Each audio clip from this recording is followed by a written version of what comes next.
জড়িত আছে। মমতা বন্দ্যোপাধ্যায় পশ্চিমবঙ্গকে বাংলাদেশের মতো তৈরি করে ফেলেছেন কিছু কিছু অংশে, মুর্শিদাবাদ, মালদায়।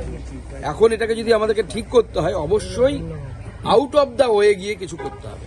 কিন্তু এইভাবে যদি চলতে থাকে, পশ্চিমবঙ্গের অন্যান্য জায়গার পরিস্থিতি কিন্তু খারাপ হবে। আমরা দেখেছি যে গত কয়েকদিন আগে অন্য ধর্ম সম্প্রদায়ের উপর কিছু মানুষ পতাকা লাগিয়ে দিয়েছে। আমরা তার পক্ষপাতী নই, আমরা পরিষ্কার করে বলতে চাই।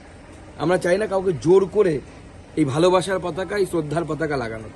কিন্তু হিন্দুরা যদি, অনেক জায়গায় তো আছে যে জায়গায় ঘটনা ঘটেছিল এখানে হিন্দুদের শক্তি আছে, তারা যদি রাস্তায় নামে যে ওখানে পেটাচ্ছি আমরা এখানে পেটাবো, গোটা পশ্চিমবঙ্গটা অশান্ত হয়ে উঠবে।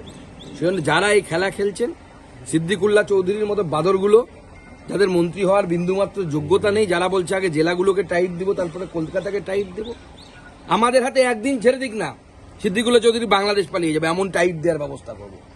আমি গ্যারান্টি দিচ্ছি বাংলাদেশ পালিয়ে যাবে। টাইট দেয়া শেখাচ্ছে। হিন্দুরা হাজার হাজার বছর ধরে লড়াই করে এখানে আছে, তুমি কে হে টাইট দেয়ার? তুমি ভয় দেখাচ্ছ। আর মুখ্যমন্ত্রী সেটা আবার বলছে, ফোন করে দারুণ সমাবেশ হয়েছে, তাতে উৎসাহিত করছে। তার মানে কিন্তু মুখ্যমন্ত্রী তো জিন্নার কাজ করছে, সোহরাবর্দীর ভূমিকা পালন করছে মুখ্যমন্ত্রী। হিন্দুদের সুরক্ষা কোথায়? তাই আমরা কেন্দ্রের সাথে সরাসরি যোগাযোগে আছি।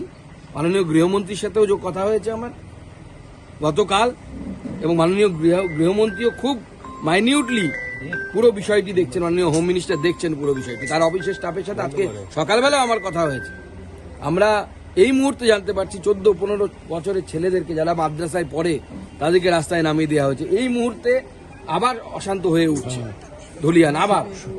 এবং আমার মনে হয় কেন্দ্রীয় হস্তক্ষেপের আমরা পক্ষপাতী নই। বিজেপি কোনো সময় 356, 355, আজ অব্দি বিজেপি একবার 356 জারি করেছে, তাও নিজের স্টেটকে ভাঙার জন্য। কোনো বিরোধীদেরকে ক্ষমতা থেকে সরানোর জন্য আমরা 356 ব্যবহার করি না, এটা আমাদের নীতিগত সিদ্ধান্ত। কিন্তু আমার মনে হচ্ছে যে ধরনের পরিস্থিতি তৈরি হচ্ছে, আগামী দিনে এই হিন্দু সমাজকে বাঁচানোর জন্য কেন্দ্রীয় হস্তক্ষেপ হয়তো অবশ্যম্ভাবী হয়ে পড়বে।